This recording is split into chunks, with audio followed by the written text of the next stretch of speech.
Since the dawn of time, man has wondered when shall the gates to heaven's KFC open once more to grace us with the next Bubsy game. Many screamed, many cried, many people went completely fucking insane throughout the drought, but then I looked up towards the heavens, preached my requests to the elder gods for a morsel of content. I received a reply.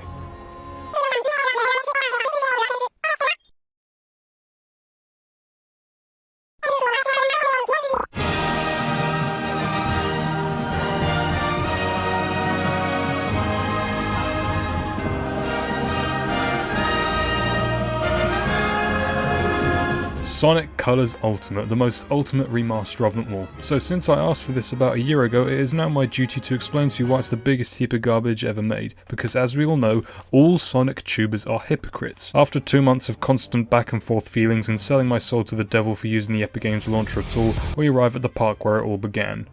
For me, at least. Let us commence forth. We arrive at a triumphant piece of music remastered to be the most epic shit in the galaxy, and we open with a sick-ass opening screen and tropical resort. Holy mother of Alfred Molina, it looks so fucking gorgeous! And your ears are then met with one of the most inconsistent audio mixing in a game you can lay witness to. What the hell? This is fine.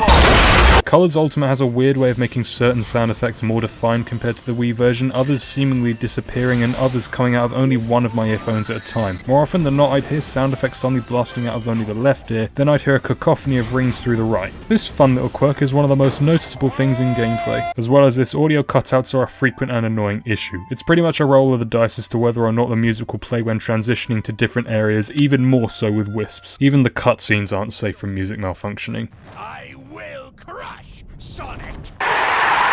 If you intend to play with headphones, please have a spare of pair ears at hand. They don't have to be yours. On the flip side, the music throughout the game is fantastic. I don't think there's one track on here that wasn't good. I've thought this for a while now, but incorporating a bit of EDM into rock could work wonders for Sonic, and I'm glad that this has come to light, because the remix tracks that had a mix of both rock and EDM, they sound great across the board.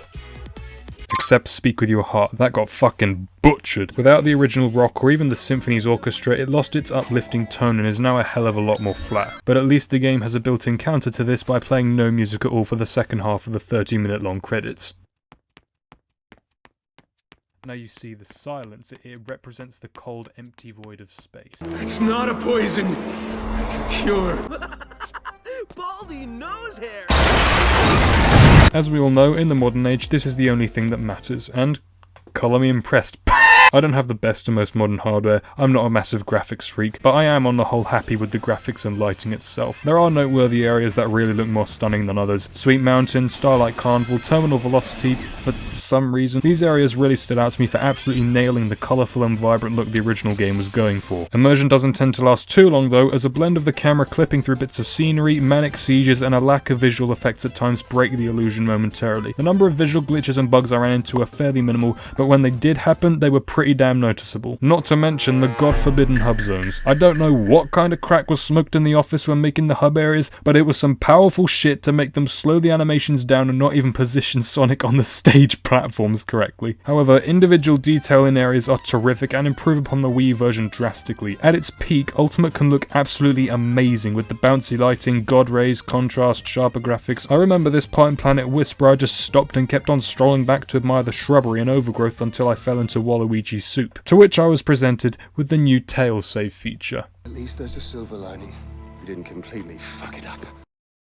What the fuck? The Tails saves as questionable a feature as Microsoft making Halo Infinite's online free to play. I was skeptical of this when I first found out, and I'm still questioning the decision now. On one hand, having literally infinite lives allows players to try out some more risky plays and explore areas they otherwise wouldn't from fear of dying. But then on the other hand, you aren't punished for falling in a platformer. The most interesting part about the gimmick is hearing the new sexual voices Tails got.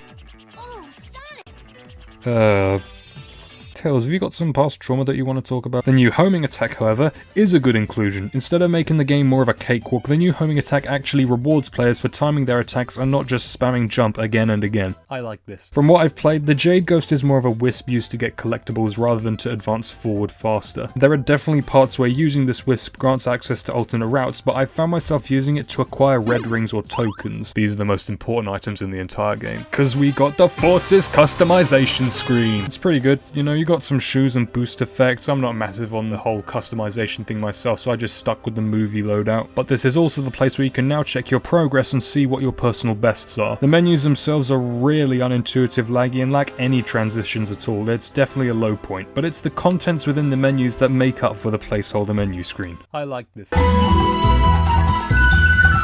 It's Rival Rush, what were you expecting? It's just a time trial with metal behind you, nothing too new, but still, it's a bonus I guess. Overall, I'd say that the new content added for the most part is an upgrade to the original. Rival Rush and Tails save I'm not too hot on, but the new homing attack and progression tab more than make up for it. If Rival Rush had something more to give you than just a number on a progress screen, then I would have called it a definite plus. These are extraordinary times.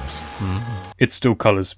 I don't know what else to say. I thoroughly enjoyed the game, but that's not saying much since I already love colours, and if anything, replaying it again reminded me why I loved it so much. So instead, the controls feel good and responsive. Yes, I was playing on keyboard and mouse, shut up, but it was still fun and a breeze to control Sonic. But that doesn't take away from the fact that Colors Ultimate has a noticeable amount of stability issues. I crashed twice, both at the beginning of my playthrough, then never again, but I consistently dipped in and out of frames, sometimes drastically in places like Aquarium Park Act 1, where it would lower to 3 frames a second. This might well be because my PC is horribly outdated and unable to keep up with the game's hardware, but I did manage to reach points of 60 FPS for a majority of the time with a consistent frame rate of about 40, so take this with a grain of salt. And then there are the cutscenes. We don't talk about the cutscenes and their crimes. Loading screens took a bit longer to load than they did on the original Wii for me, but hey, could be worse. You could be playing this game on the Switch. Final thing to mention is the file save feature. It doesn't exist. I don't know how or why you took out the option to have more than one save. It doesn't really matter. It's just annoying to know that you have to reset your progress entirely if you want to experience the game from start to finish again. Please, Sega, let there be multiple save slots in the next game. They've been gone for ages. Please bring them back. Would I recommend Colors Ultimate for PC?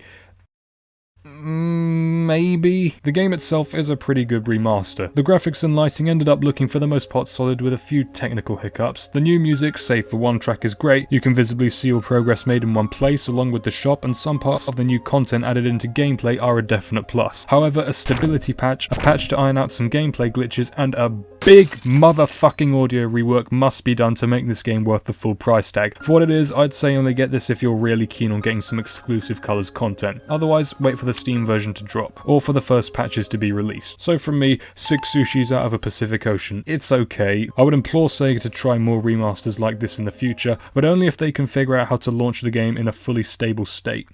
But hey, at least the music's good.